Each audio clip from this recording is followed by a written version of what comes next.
Voter confusion and headaches for election officials follow hasty GOP push to redraw U.S. House seats. Add AP News as your preferred source to see more of our stories on Google. Add AP News on Google. Add AP News as your preferred source to see more of our stories on Google. Share Baton Rouge.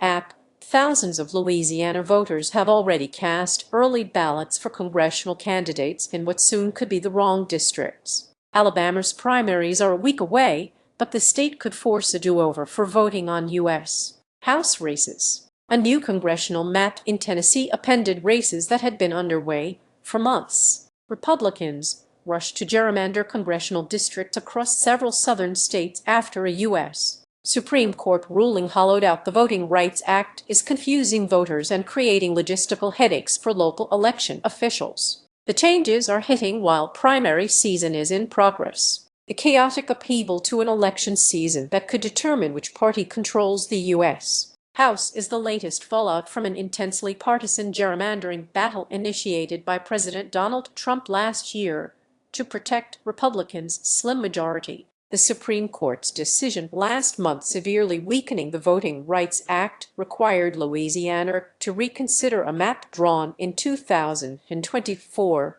with two majority-minority congressional districts that elected black representatives. The GOP-controlled legislature could eliminate one or both in a state where roughly 30% of the population is black. The ruling also encouraged Republicans in Alabama, Mississippi, South Carolina, and Tennessee to consider eliminating 4 Democratic districts, among them 3 represented by black lawmakers. Florida has a new map meant to cost Democrats 4 of their 8 seats out of 28. Read more in Louisiana. 66-year-old New Orleans resident Sally Davis voted early last week. Her ballot allowed her to vote for Democratic U.S. Rep. Troy Carter, but a sign at her polling booth showed his race crossed off with a ballpoint pen. She was confused and frustrated, especially when a poll worker told her to go with what the sign seemed to convey. She's now worried that her entire ballot will not be counted. I was supposed to believe a piece of paper with an X on it marking out the person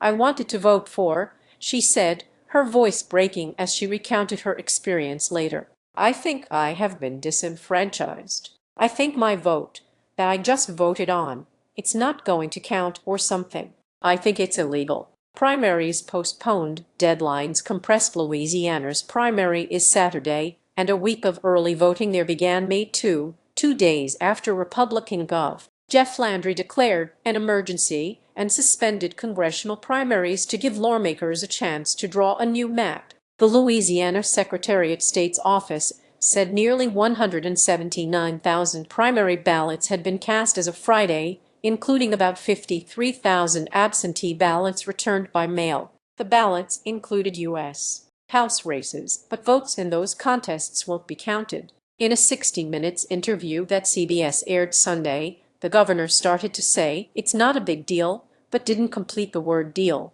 If anyone has a grievance, take it to the United States Supreme Court, he said. In Alabama, South Carolina, and Tennessee, Republicans said new maps for increasing GOP seats would better reflect their state's conservative values. Alabama lawmakers passed legislation Friday allowing a do-over of congressional primaries. Alabama's primary is May 19 and voting in congressional races will occur then as planned, but with the old districts. Those votes would end up not counting if a court allows the switch to different districts. Mississippi held its primaries in March, but a federal court has ordered it to redraw its state Supreme Court districts, and Trump is pushing Republicans to redraw the state's 4 congressional districts. A special session of its legislature is set for May 20. Renovations of the House chamber will force members to meet at the old state capitol, where, decades ago, Mississippi lawmakers passed Jim Crow laws suppressing black voting.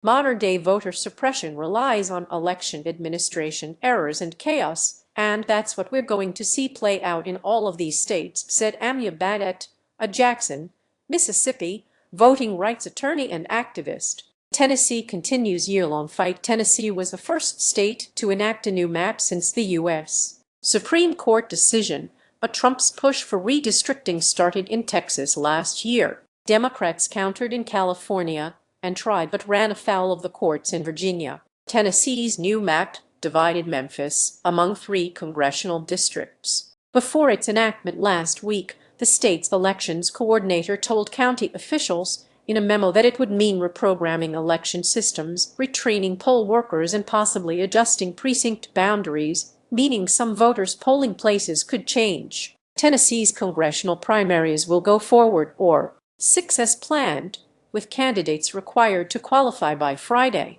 In South Carolina, lawmakers could move all the state's June 9 primaries to August, or just the congressional races. While mail balloting is limited because the state requires an excuse, more than 6,800 mail ballots already had been sent to voters, with 260 returned.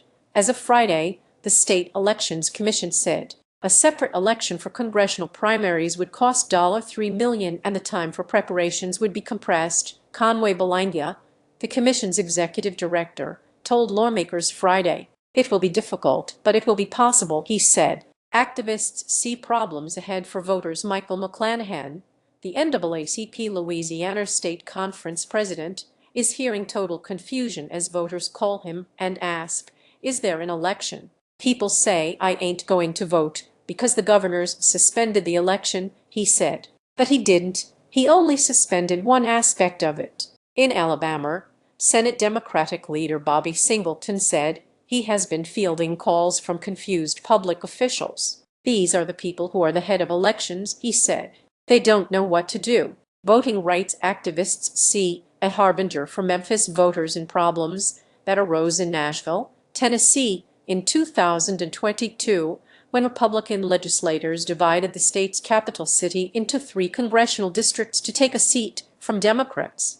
A state report said more than 3,000 Nashville area voters were assigned to incorrect districts and more than 430 cast ballots in the wrong races in the November 2022 election. It's going to be really hard for the election commissions to be able to keep up with this short timeline, Maysher Powell, executive director of the voting rights nonprofit Civic TN, said during a conference call Friday with other voting rights activists in the South.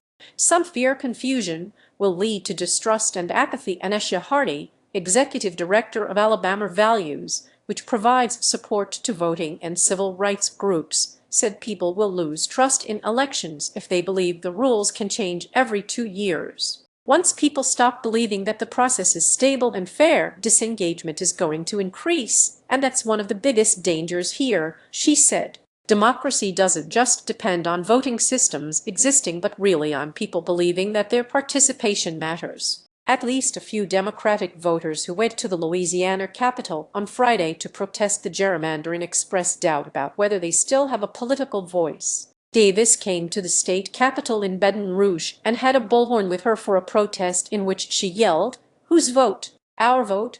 David Victorian, a 79-year-old Vietnam veteran from Baton Rouge, said, "I'm concerned for the survival of the democracy that we're supposed to be living in." Hannah reported from Topeka, Can. Associated Press writers Jeffrey Collins in Columbia, SC, and Kim Chandler in Montgomery, Alack contributed.